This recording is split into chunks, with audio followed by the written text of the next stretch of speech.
Austin, it's that time again for another episode of 40K Fanatics Podcast, the podcast where we talk about all things 40K and miniature wargaming hobby adjacent. Or what's the opposite of Yeah, adjacent? Present? tertiary. Tertiary. Present, I think you're right. maybe. It I'm just feels, spitting words. yeah. Well, I mean, It's like throwing darts at a dartboard. that's right. Look, listen, folks, it's not all going to be gold. We don't want it to be. Part of the sort of camaraderie that we're building up here is to just kind of hang out, right? But we got a Yeah, good show for you. Oh, sometimes bronze. I was gonna say sometimes bronze is actually pretty good. They had a whole age about it. that's true. That's true. They made an entire age of bronze, of No one got a mediocrity. gold age. No, nobody did. Too soft. Breaks too fast in Minecraft. Can't get anywhere with a gold pickaxe. Always seems like a good idea to the little kiddies. They always think, oh, the gold one, yeah, before they find the diamonds. Is anyone still playing Minecraft, you think? I am. I play it all the time. I haven't played it lately. My favorite is to make all the redstone contraptions, the doors and the various farms and automated whatnots and widgets. But then they update the game and all your stuff breaks. Not unlike 40K, and if you're the sort who just has the army that is one list. If you bought your army to build one list, and the next thing you know, there's been an update, and now it's all busted, and not in a good way. First thing we're going to do, as we do every week, is open up the Vox channel and read your comments that you left in Spotify and on YouTube for us to read, which we do. We see every one of them. This one, so the long and short of it is that the comments are coming from 2 weeks ago all the time because of the schedule that we have to record these things, what we have going on in our lives.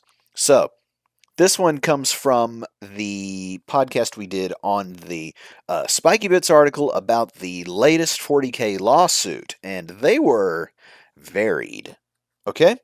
Oh, we got a lot of views on that. We did get a lot of views, we got a lot of comments, and we appreciate all of them. Some of them are quite negative toward us, which I always like to read a few of those.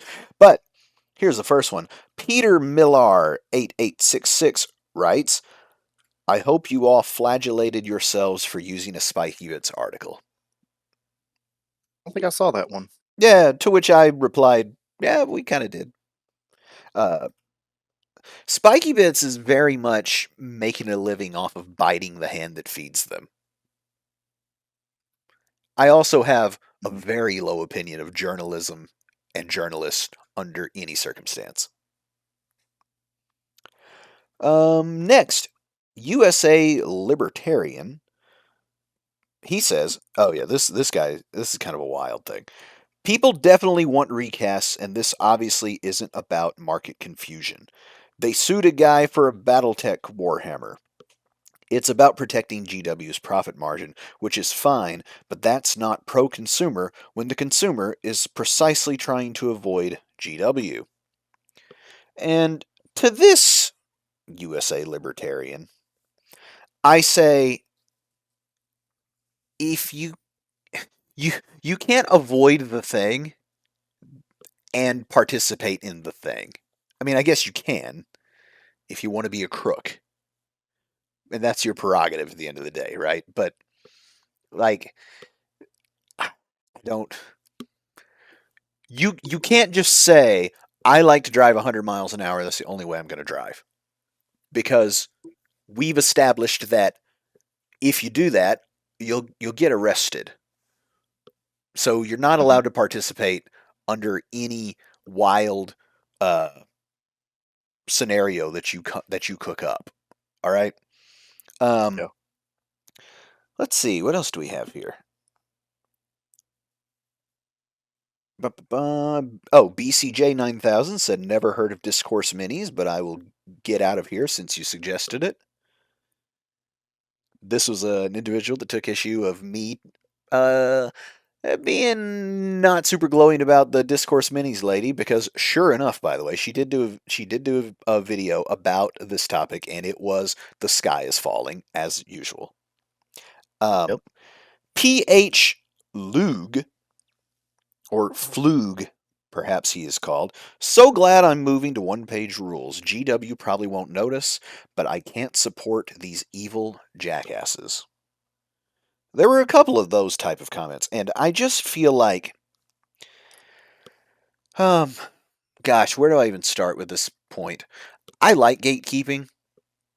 I like people to wear their collared shirt and their slacks at the golf course because those tend to be nicer golf courses, and I like nice things. Hmm. And if you cannot afford, do not wish to participate under the construct of those things, that's fine.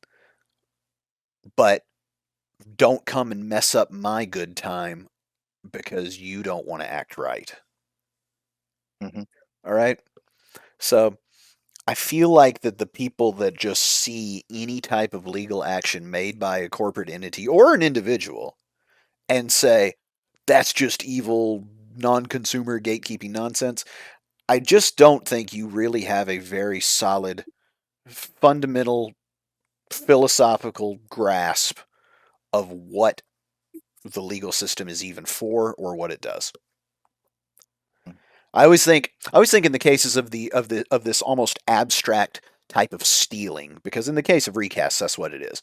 Um, People always get so defensive of things, like they're defensive, sort of in solidarity with people that are getting sued by big corporations or whatever. But if somebody ran up in your house and took your TV, you want them you want them beat down by like every lever and bat that the law possesses, right? Yeah. Yeah. That's all this is. It's all the same thing. So, but continue to leave your comments, good, bad, otherwise. There were some quite positive too, which I very much enjoyed. One very long one by a new listener in Alberta, Canada, who had a lot of interesting points about that. And so don't hesitate. We will probably read them here in the Vox channel right at the top of the show every week. Moving on, we move to the Bits box, where we need to open it up. Ah! The Bits box is a part of the show where we talk about what we have done in the miniature hobby this week. And also, I want to highlight the existence of our Discord. And what you can do is anything we talk about here in the Bits box is likely featured in the Bitsbox section of our Discord. The link is right below. It is totally free to join. Uh, you can talk to us. You can post the things you're working on. You can comment on ours. As long as you are reasonably civil, you will be allowed to stay in there. And most everybody in there is quite civil and very lovely. We have a great time. So please join the Discord, post the stuff you're working on. We're posting the stuff that we've been working on, such as, Austin, I know that you've been painting your little heart out on some big old chonky metal trolls for the old world. Tell us about them. Oh man, I am absolutely having a blast painting these stone trolls, these classic 90s era stone trolls for Warhammer the Old World. These guys are just amazing. They have such wacky sculpts going on, big bulging eyes and big hammers, and some of them are holding stones. Look like they're gonna throw a big boulder. These guys are great. They're painting up very well. I know Dave and Company complimented me on my blue scheme going for them.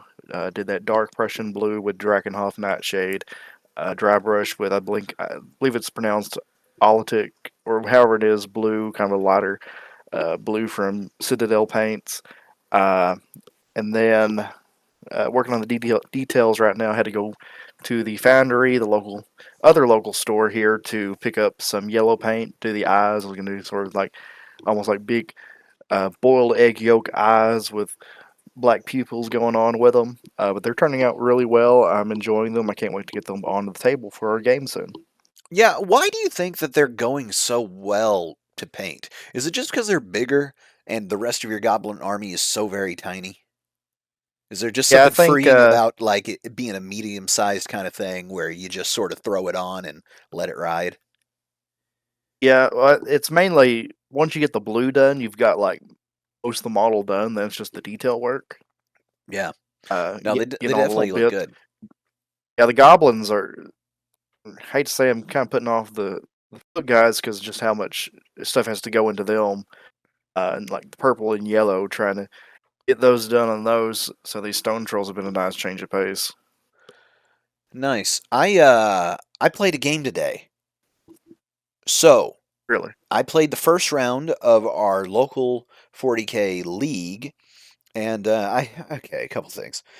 I had to set up the terrain for the terrain layout that they mandate and uh man, I hate doing that. That was Hmm. in my whole history of playing 40K now, playing tournaments and stuff. This is the first time that I personally have set up a table to those terrain layouts in the the what do you call it? Hmm. Contest pack, whatever you call it, tournament pack. Um, it's just obnoxious to me because that is not the kind of way that I like to have my games played. But whatever, we set it up, we did it exactly like they like. Um, But I have to say, having not played a matched play game of 40K, I've been playing Crusade, I've been playing other types of, ways that you can play 40K. I hadn't played matched play in months, and it is really good. If you're not playing it 3 times a day, every day, and you go back and play it, it's really good, man. I played against Necrons. I took a very silly list, not a competitive list in any way. My Corn Lord of Skulls was in the list of my Chaos Space Marines, and it just rolled around the battlefield, shooting its Gore Storm cannon and a Skull Hurler, and failing charges one after another. But man, it was messing some folks up. I had Abaddon Hmm. and 5 Terminators in a Land Raider, and they kept jumping out and charging into stuff and tearing them up. It was a lot of fun. Um, I'm so excited for the new mission deck. I watched a video from Tabletop Tactics, who I really enjoy. I recommend their oh, I forget what they call it. Their premium sort of subscription thing from their website. It's like $50 a year and you get all the content that they make, which is a bunch. It's more than I can watch. But I watched their breakdown of the new tournament pack, which I'm sure when it actually does come out next week, we'll probably break it down some and talk about it. And I'm so excited for the asymmetric battles. But man, Match Play 40K can be good. It was Hmm. it was close until it wasn't, which was just a matter of attrition. But the battle moved around in a nice sort of dynamic way, and various people had to, various units had to do various stuff. There was some dodging and some ducking of things that you didn't want any part of. And Hmm. overall, it was a really good time. And I managed to win, pulled out a win. Wow, So great. 1-0 in the local league so far.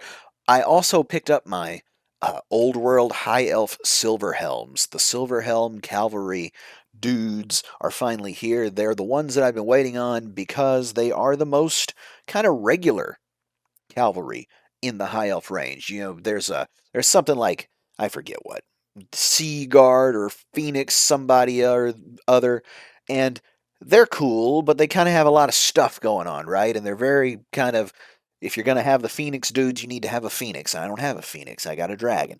You know, I don't have the water worm or the merworm or whatever the heck that sea monster is because I don't do the seafaring elves. Mine are the very much rank and file militia elves. That's who they are. That's who I want them to be. And these silver helms are going to look incredible because they are just mounted knights with shields and lances, and Mhm. they're going to be great. I think I'm going to do them in. You get a dozen of them and you can build them in 2 units of 6 with full command, and I think that's the way I'm going to do it. That way I can attach my various mounted characters into them, and we can go running around and flanking your goblins and charging into them with our lances and turn them up. Oh yeah. That's the plan there. In other news, I have also been steadily working on my dragon. I've been working on the dragon rider. I've been working on his shield, his lance, his various stuff he's got going on, and I am very, very close to uh, cutting the paperclip out of his butt so that he may mount his dragon, Hmm. and the two will become one, and I will be able to burn some 500 points on an absolutely absurd and overpowered monster to bring to an old world game near you at least once. Let me tell you what I'm not about to do is just bring him all the time no matter what, because that is cheesy and not very friendly.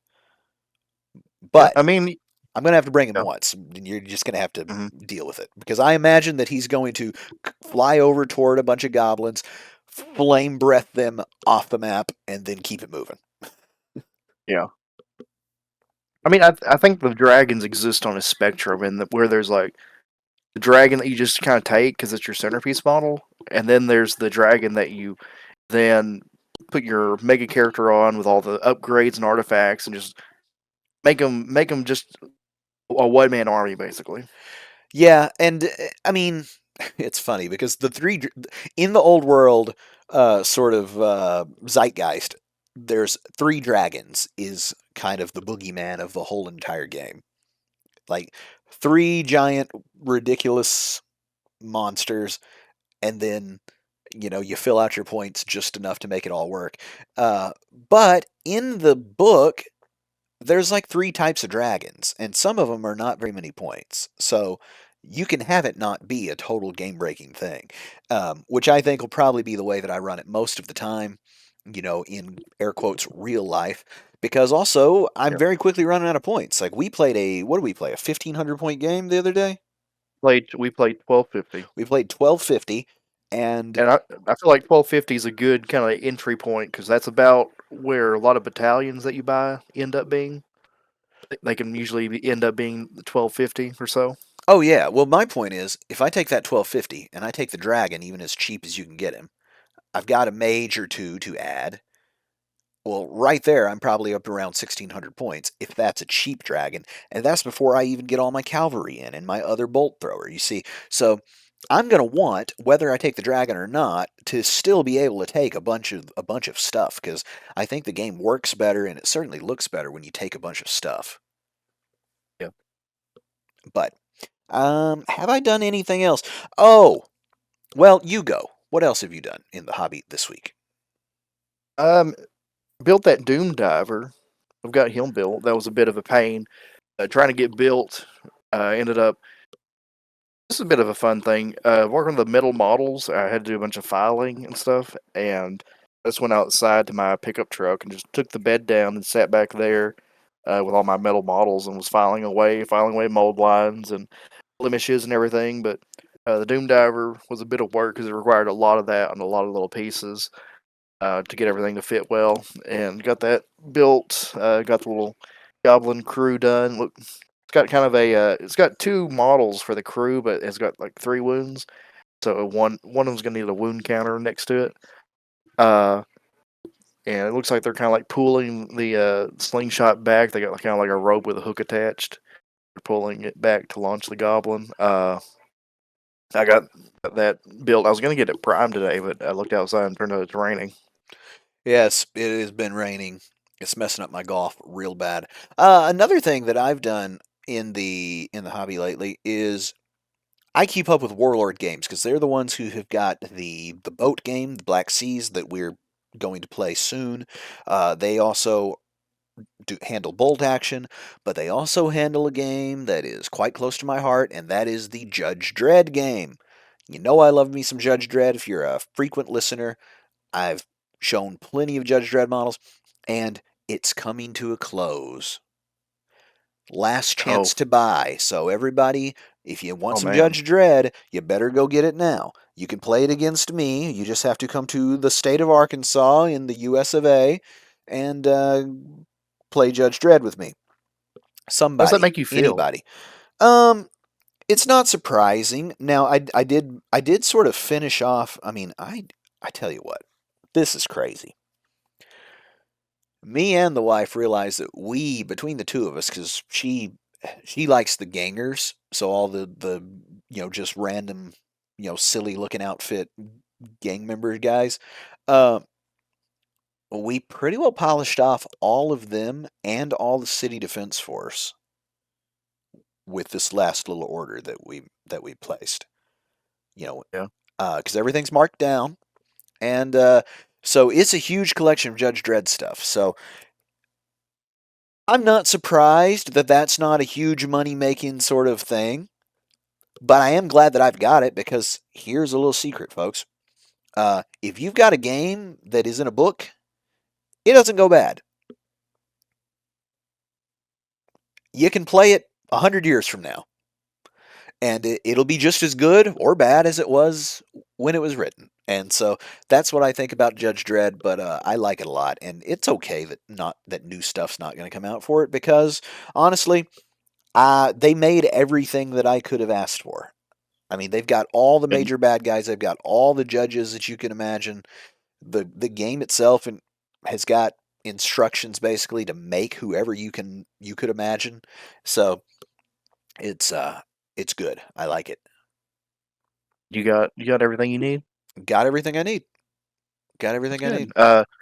This reminds me of when Warlord Games used to have a Doctor Who game that I got some stuff for. Uh, and I remember they got rid of that, and I was kind of disappointed because I wanted some more of it. Well, I mean, now that part's the thing, right? I was not intending to spend any more money on miniatures of that sort for quite a while, but if it's the last chance, it's the last chance. And so, you gotta strike when the iron is hot, as they say, without becoming homeless. It is a fine Hmm. balance. But that's my bits box for this week. Once again, get in the Discord and share your bits box, or just creep around and look at ours. Let us know what you think. Close that thing, Close it. Austin. Boom. All right, we've got kind of Heavy a box. yeah, that was a heavy box. You closed it and it sort of fell down again. It's like it Yeah. slid off the shelf down into the floor, just shut. Done. Hmm. No more bits box from now on. No, I'm kidding. That would be ridiculous. What else would we talk about? How would we fill the 45 minutes to 1 hour? I don't know. Because today our main topic is unlikely to. Because sometimes we like to do big topics and sometimes we like to do little fun stuff. And today is definitely a little fun stuff topic. Last week we did what the heck is Warhammer 40,000, and I hope that it starts to get some views uh, and hopefully some comments so that we can talk to you about it next week in the Vox channel. But today we have my favorite type of podcast topic, and that, as all our regular listeners know, is a list. I love a list. Top 3 list. We go 3, 2, 1 from worst to best of a topic. And today the topic is 40K accessories that you have to have.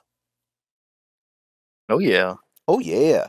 I've got one Oh yeah. OLI. Now, an OLI is an outside looking in, so it did not quite make the top 3, but it doesn't necessarily mean that it's number 4. Okay? So, in the Hmm. cases of multiple OLIs, you just have to think that they're just a group of people that know that the race is over and they're waiting outside the cafe looking in at the victory ceremony. Right? Hmm. Yeah. That's how you got to think about the OLIs. Your OLIs and my OLIs in the same crowd of onlookers. Have you ever thought about it Hmm. that way, Austin? Bet you I don't haven't. think I have. No, you've never thought much about these lists and these OLIs. You don't listen to as much sports talk radio as me. I don't. This is important stuff to lay out on those type of programs. Hmm. Someday, we'll have to talk about Big E or Horace. Who was better? Talk about it like Michael Jordan versus LeBron James, which is, of course, a farce because it should be a discussion about Michael Jordan or Kobe, but that's another show that I would like to do in another life, probably necessitating another co host. Hmm. I don't know how much basketball you've kept up with in the last 25 years. don't think I've kept up with any. Exactly. But how many OLIs do you have, or do you have any today? I have one. I'm very Okay, modest. go ahead and hit your one OLI, and we'll go I go, you go. Okay. And don't forget, folks, to share your own top three list. Now, this is a thing that I don't feel like we get enough buy-in on from the squad. And Dave and Company, I know you've got it in you, frequent contributor. Uh, Let us see your three lists of things so we can compare and contrast with ours. Your OLI, sir. My OLR, rubbing my hands that you can't see, getting ready to drop this, is the dice tray. A dice tray. It is a fine accessory that you have to have, which is kind of funny because you're not the biggest dice tray guy in the world. That's why it's my OLI. I don't really care for dice trays. I enjoy rolling the dice on the table and making the dice rolling part of the general, I guess you could say, atmosphere, part of the bit of the game that we're seeing. Yeah, I I mean, enjoy yeah, you know playing what? the tabletop, so let's play on the tabletop. Sure, sure. And listen, having now played a match of Old World with you, I totally see how you get there. Because you, though you are the sterling co-host of 40K Fanatics, you don't play a ton of 40K, and it shows. Uh, the homie hit me today with 20 shots that possessed uh, uh, uh, uh, sustained two. So all the sixes were two more. Yeah, I was I And was just about to hit this. I was gonna say, but if you're playing with like 40 dice, it then gets a little funny. yeah, this is, you don't want those little dice pinging off all the terrain, getting lost under in between Space Marine legs. You don't want, it's just too much. They just go everywhere, scattershot. Well, and also, if you've got in my case 10 Chaos Space Marines chopping at something, that's like what is it 30? I mean, it's upwards of 30 attacks, and they're going to re-roll the hits, and the sixes are going to do stuff. And then if we're fighting on a objective, they're going to get to re-roll the wounds too. And it's like, okay, we gotta have a system to keep all this in line. Yeah, yeah, Otherwise, I no, would never even that's when, find my 30 dice again amongst the yeah, models in the terrain. But I like it. yeah, that's when dice trays are needed. Yeah, Gotta have it. My OLI is a measuring widget. So, measuring widget. yes, just a little widget. Something that has like a 1 inch side and a 3 inch side and a 6 inch side. Okay, they've got all different kinds. I have one, and it's like a clear acrylic thing, and this was super helpful when I first started playing. But it has the wound chart on it. I have not looked at that wound chart in so long, but every time I get my little accessories out, I pull it out just in case I don't, maybe my tape measure migrated to the other end of the table, but I got that widget handy. Everything in my army moves six pretty well. It's got a ruler on one side for six. It's got three on the other for distance from the objective marker if you're actually using little objective markers, like we do at my house. And then it's got the 1 inch on another side for engagement range, and you can sort of just hold it around, and it's elegant. It's not a top three accessory you have to have, but no more than they cost. I like a little measuring widget. And if you're Yeah. new and it's got a little reference on it, even better. Mhm. Your top three, your number three. My number three, we have. So this is not necessarily a gaming thing. It's sort of for 40K in general. This is a painting handle. Ooh, I didn't even have like non-game items on mine, but yes, a painting handle is huge. There are people that exist who just try to hold the model by the base. The thing is glued onto the base before they ever start painting, which then makes basing a whole pain. And they try to hold that thing between two fingers, and I just got to imagine their little second finger joints have got to ache something fierce after a couple of hours. Yeah. There also tends to be an inverse relationship between amount of time the model is held by fingers and quality of paint job. Yeah. You don't want to uh, say you're like painting your Space Marine and you've got your blue coat on there. Now you want to do your gold trim on the shoulder pads if you're doing Ultramarines, and then you start doing that, and then you look down at your fingers, and your fingers are a little wet. It's really your blue wasn't fully done, so now you've got little blue on your fingerprints, and you've got fingerprints now on your Space Marine, and now they're kind of just stuck on there. You can try to paint over the fingerprints, but now it's kind of uneven paint job. Now you've just ruined your model. So this painting handle really helps in that. Yes, and the GW painting handles are viciously expensive, but they are quite good. I I've will got four of them. I will die on the hill that the first generation painting handle is better than the newest generation painting handle from Games Workshop. Having never used the old one, but having seen it, but having used the new one from the beginning, I won't use anything else. I quite like it. Also, Uh, want to Go real ahead. quick, I want to say uh, one thing I don't like about the painting handle is if you're using metal miniatures, you can go from it being a painting handle to a painting lever if it gets knocked over.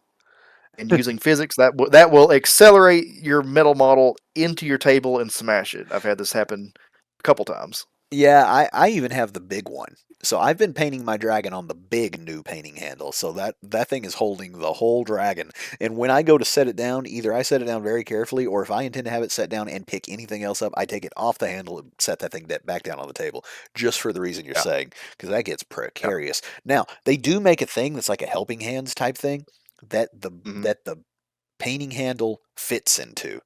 So it's got like this big base, and that would be pretty yeah, slick. But I've never seen one of those in stores. My number three, I get kind of subtle with mine in this top three list. This is an auto holding tape measure. yeah, Okay, what the heck does that mean, Austin? What that means is it's a tape measure that does not automatically, if you pull it out, it doesn't just pull itself back in. The way yeah. it works is you pull it out and it stays there, and then when you push the button, it pulls itself back in. GW makes one. It's probably a $2 tape measure that they sell for 20. It is quite good though. You can also get a big old Stanley brand or DeWalt tape measure, 1 inch like framing tape measure that does the same thing. That's pretty slick. I find that the 1 inch tape is a little too big and chunky for the purposes that we need it. And the fact that those things will retract from 15 feet out. Okay? I do know a guy that plays around here and he uses one of those. So he goes and he hits his button and that thing goes as it retracts.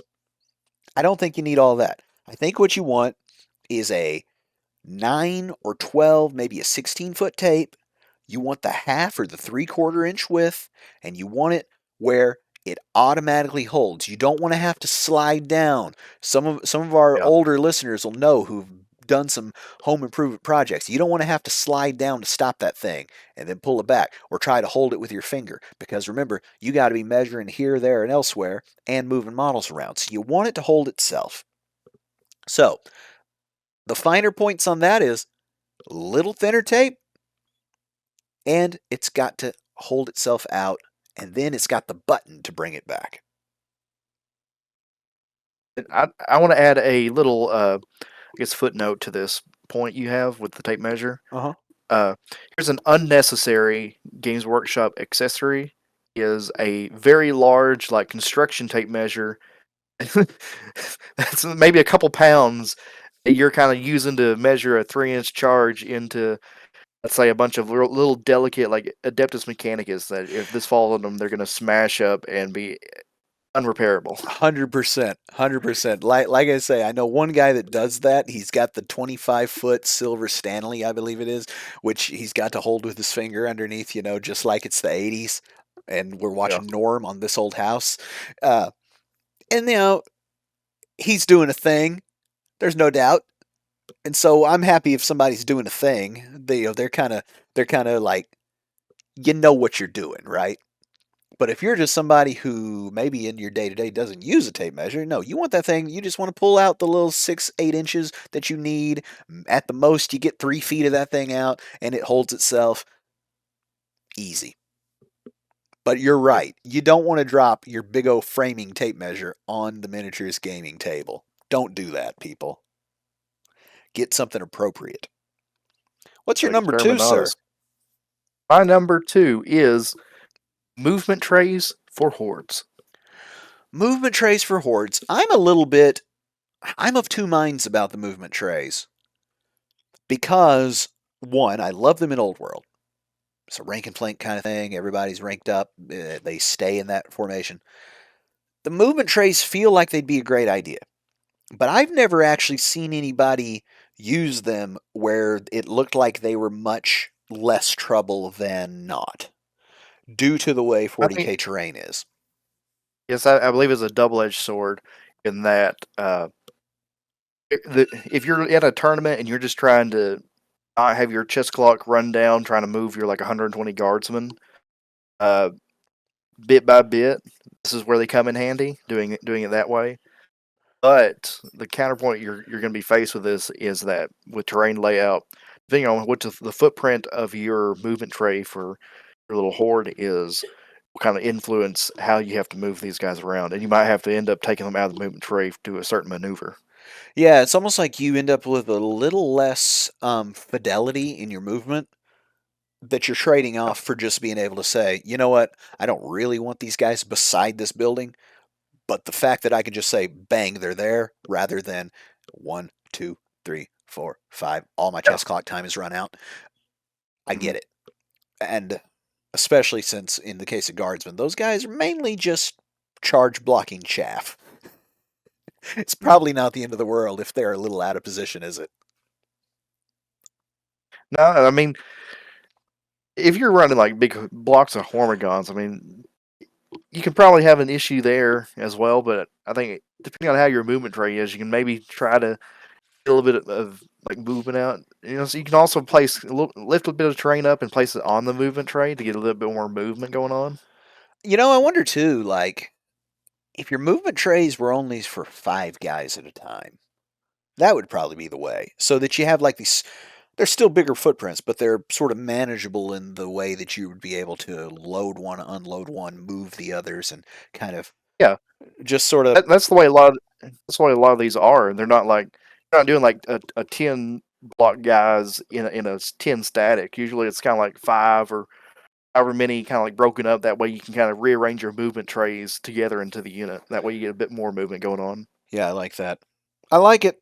My number two, accessories that you have to have: a magnetized carrying case.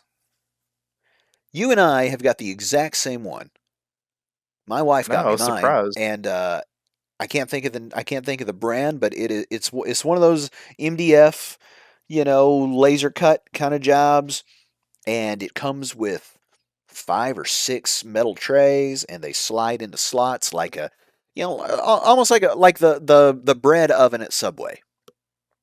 Yeah, And they also come with a couple hundred magnets, little bitty magnets. I use Gorilla Glue gel, just a little drop on the bottom of my miniatures bases, and then I put the magnet on there. I don't care which way the magnet's facing. And then here's the tip, because some people end up with their magnets falling off of things. Do not, after you put the glue on, you put the magnet on, stick it to the metal movement tray. Then put it on your desk and let the glue dry. yeah, yeah.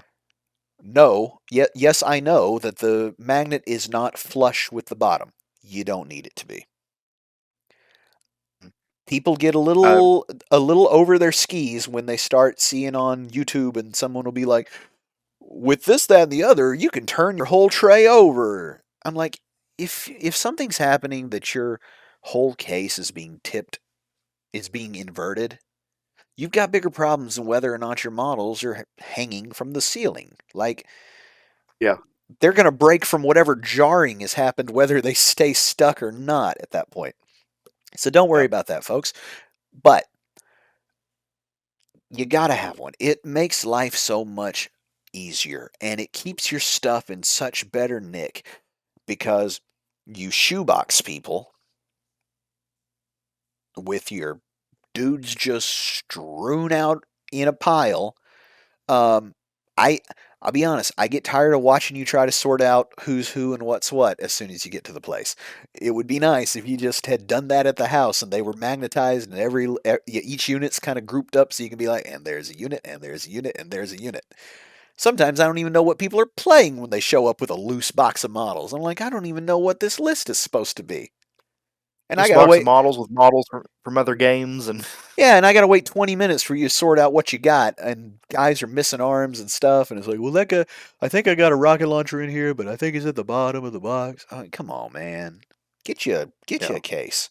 Austin, your number one accessory that you have to have. Well, before I hit my number one, I just want to shout out. I believe we got our boxes from Tabletop Stronghold. I was That looking through is my it. receipt. It's Tabletop Stronghold. They've got a big one and they've got a little one and some other stuff, and go check them out. Gotta get the big one. Gotta get the My big one. number one on the list is a dice bag. Oh, well, go ahead and ring up the fanfare because my number one is also a dice bag, but it's got one other part. I bet you can Okay, guess what it is. so yep, I Give know me your dice exactly what bag you're talking rundown. about. Yeah, you know exactly what I'm talking about. So generalist dice bag. When you're showing up to a place, you can have your dice of bag, or I mean, excuse me, you have your bag of dice, and this is an amazing accessory to have because it can hold all your dice, Well, hold on. and not just your dice. It can hold your tokens. Sure. But I don't think your dice bag should hold all your dice. It needs to hold your D6s. Well, If you've got, I mean, in your case, you have one big giant turn counter die. Fine. yeah, Stick it in there. my big Ten Commandments dice. Yes, you're always going to be able to find that thing. Okay. But what I don't like, what I don't care for is when people bring their dice and they got like four little boxes of dice. You know, they're the dice they're the boxes that they bought them in, and it's just like, okay, I need 30 dice, and they start opening boxes and trying to count. Pitiful. No, listen, guys, what do we play these games for? We play them for fun.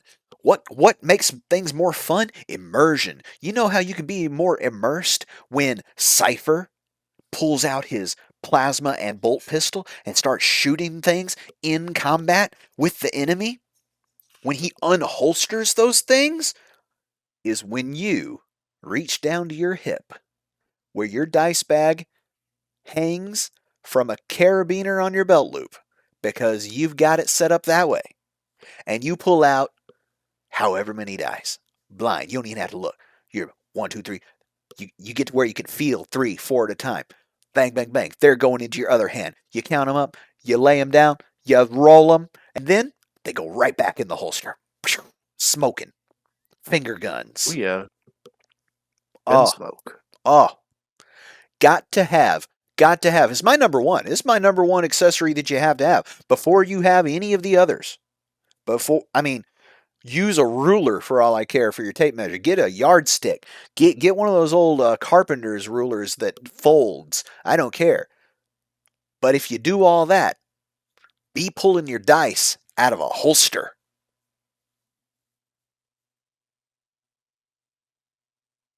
He's speechless. He's speechless. Speechless. I know, it's number one. It's both our number ones. Got to have a Crazy. dice bag. Got to be on your hip, in my opinion. I'm telling you, if you have a dice bag and you just think, well, it's just set here on the corner of the table, it's right next to my dice tray. I just reach from it. I'm telling you, it's more fun if you punch a hole in it, get you a carabiner, put it on your hip. I went to Hobby Lobby. They have this like ring rivet thing. Okay, so you cut a hole and then you take this thing and you hit it with a hammer and it puts a ring on it so that it doesn't just tear. Then you put your little Mhm. carabiner on it. You're away. And your drawstring still works, so you can still close it, Yeah. but you put it on your belt loop and you feel like a space marine captain Oh yeah. or a chaos lord. Or like what's it called? Gene Stealer guy, old Clint Eastwood with 4 arms. Oh, yeah, that guy's cool. Tell us what that guy is down in the comments. Let us know your top 3 accessories. Maybe there's some stuff that we don't even know about. I doubt it. But until next time, don't forget to Stay fanatical.